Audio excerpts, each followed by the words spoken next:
init na ating nararanasan ngayon, on fire na!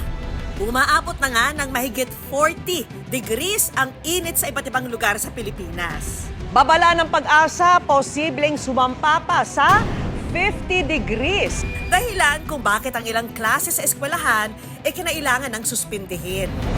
Hindi lang mga estudyante ang apektado ng matinding init, kundi pati ang mga kapuso natin na kailangang maghanap buhay sa ilalim ng tirik na araw.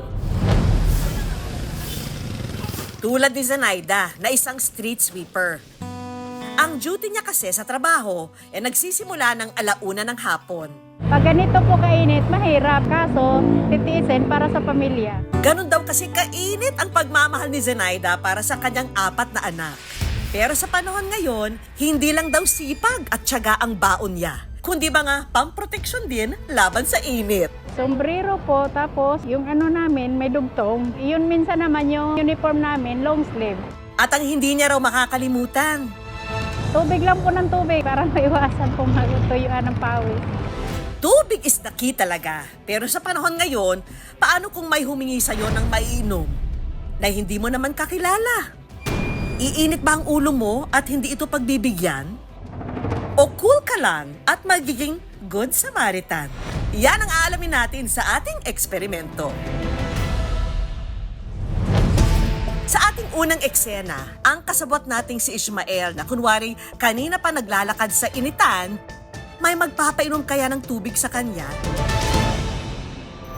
Ang unang target, itong si Kuyang Tindero sa tabi ng kalsada.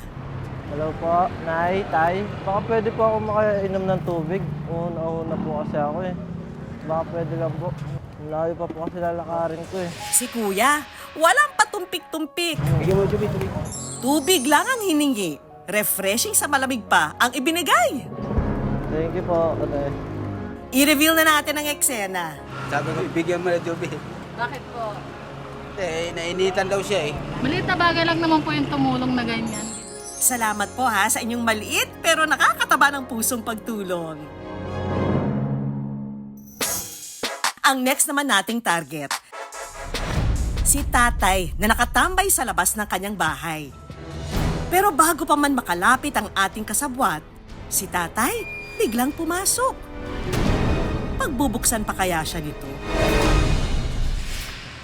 Kuya, baka pwede pong makainom ng tubig. Ang layo pa po kasi lalakarin ko eh.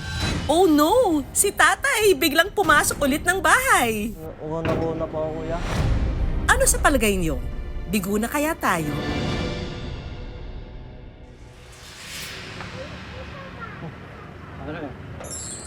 Maraming salamat po, tatay. Layo pa po kasi lalakarin ko eh. Papa pupunta.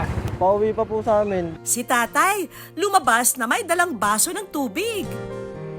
Kilalanin na natin ang ating good Samaritan. Hello, tay.